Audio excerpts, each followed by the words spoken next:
Hello दोस्तों। आज हम बात करेंगे एनसीईआरटी क्लास 9th की पुस्तक क्षितिज में संकलित राजेश जोशी जी की कविता बच्चे काम पर जा रहे हैं पर। राजेश जोशी समकालीन हिंदी कविता के सशक्त हस्ताक्षर हैं। इनका जन्म मध्य प्रदेश के नरसिंहगढ़ में सन 1946 में हुआ। वर्तमान में ये भोपाल में ही रहते हैं और मैं देखती हूँ सामाजिक सरोकारों के प्रति इनकी प्रतिबद्धता को। ये प्रतिरोध के कवि हैं। इन्हें जन कवि कहा जाता है। इनकी कविताएं नारों की तरह हैं जो आंदोलित करती हैं, झकझोरती हैं। कविता के मिजाज की बात करें तो उन्हीं के शब्दों में मैं कहूँगी, अंधेरे समय में अंधेरे के बारे में गाना रोशनी के बारे में गाना है। तो कविता के पाठ की ओर चलते हैं। बच्चे काम पर जा रहे हैं।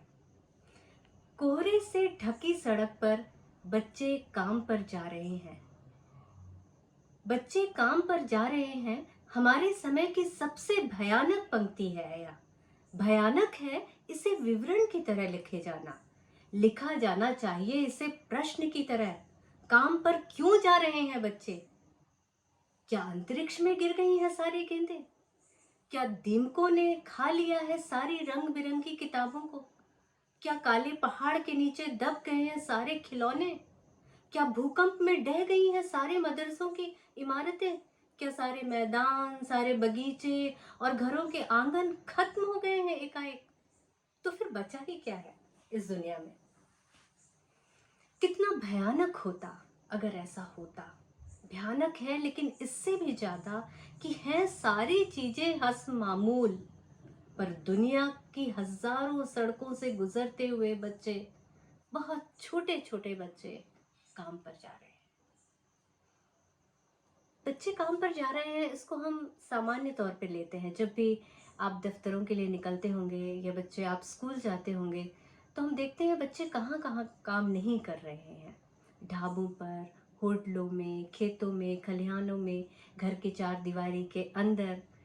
और अगर गहराई में जाएं तो मैं नाम लेना चाहूँगी भदोही के कालीन बनाने के कारखाने में, मुरादाबाद में जहाँ पीतलों का काम होता है, फिरोज़ाबाद में जहाँ कांच के कारोबार में बच्चे लगे हुए हैं, शिवकाशी तमिलनाडु में जहाँ पे आतिशबाजी और दिया सलाई का काम इन बच्चों के द्वारा होता है, केरल में जहाँ नारियल के रेशों का काम जो है ये बच्चे ही करते हैं। ये जो सेल फोन है इसका आप इस्तेमाल करते हैं, इसके अंदर के जो कंडेंसर है उस वहाँ वो जहाँ से लाया जाता है खदान से, वहाँ पे बच्चे झुंड के झुंड मारे जाते हैं। तो ये बाल मजदूरी कहाँ नहीं है? अगर हम आंकड़ों की बात करें तो पूरी दुनिया में 16.8 करोड़ बच्चे बाल मजदूर हैं। और भारत तो बाल मजदूरी में सबसे आगे है। यहाँ पे इसकी संख्या 3.8 करोड़ है। तो ये जो बाल मजदूरी है पूरे विश्व में जो हम देख रहे हैं, एक बड़ा ही भयानक है। और जबकि हमारा मानवाधिकार कहता है कि बच्चों को जीने का अधिकार है, उसको मनोरंजन का अधिकार है, उसको पढ़ने का अधिकार है। हम अपने संविधान की बात करें तो शिक्षा तो सार्वभौमिक अधिकार है उसका।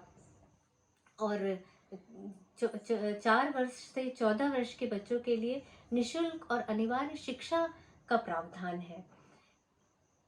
यहाँ पे जहाँ हम बात करेंगे कि राजेश जोशी जी ने कहा कि सब कुछ है यहाँ पे, विद्यालय है, खेल के मैदान हैं, लेकिन उसके बाद भी बच्चे काम पर जा रहे हैं। तो ऐसा क्यों है, ये सवाल उठा रहे हैं वो। सारी चीजें हैं हस्म मामूल, हस्म मामूल यानी यथावत है। तो जब हम ये दृश्य देखते हैं तो मुझे याद आती है निदा फाजली की पंक्तियाँ, क्योंकि किसी भी देश के बच्चे उसकी आशाओं के सुमन हैं, आकांक्षाओं के आकाश द्वीप हैं। और निदा फाजली के शब्दों में रोशनी के फरिश्ते हैं।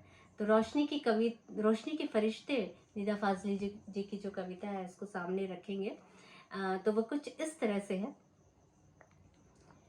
देखिए कितनी खूबसूरत कविता है, और इसमें प्रकृति का मानवीकरण किया गया है और बताया गया है कि दुनिया रहने लायक होगी तब जबकि हमारे देश, मतलब हमारे बच्चे जो है वो उस स्कूल जाएंगे। हुआ सवेरा, जमीन पर अदब से आकाश अपना सर झुका रहा है कि बच्चे स्कूल जा रहे हैं। नदी में स्नान करके सूरज सुनहरी मलमल की पगड़ी बांधे सड़क किनारे खड़ा हुआ मुस्कुरा रहा है कि बच्चे स्कूल जा रहे हैं। हवाएं सरसब्ज डालियों में दुआओं का गीत गा रही हैं। महकते फूलों की लोरियां सोते रास्तों को जगा रही हैं। घनेरा पीपल गली के कोने से अपने हाथ हिला रहा है कि बच्चे स्कूल जा रहे हैं। फरिश्ते निकले हैं, रोशनी के हर एक रास्ता चमक रहा है। यह वक्त वो है, जमीन का हर जर्रा माँ के दिल सा धड़क रहा है। अब पुरानी एक छत पे बैठा है वक्त, कबूतर उड़ा रहा है कि बच्चे स्कूल जा रहे हैं। तो एक तरफ जहाँ बच्चे काम पर जा रहे हैं, दूसरी तरफ उन्हें जाना चाहिए था स्कूल, तो बच्चे स्कूल जा रहे हैं।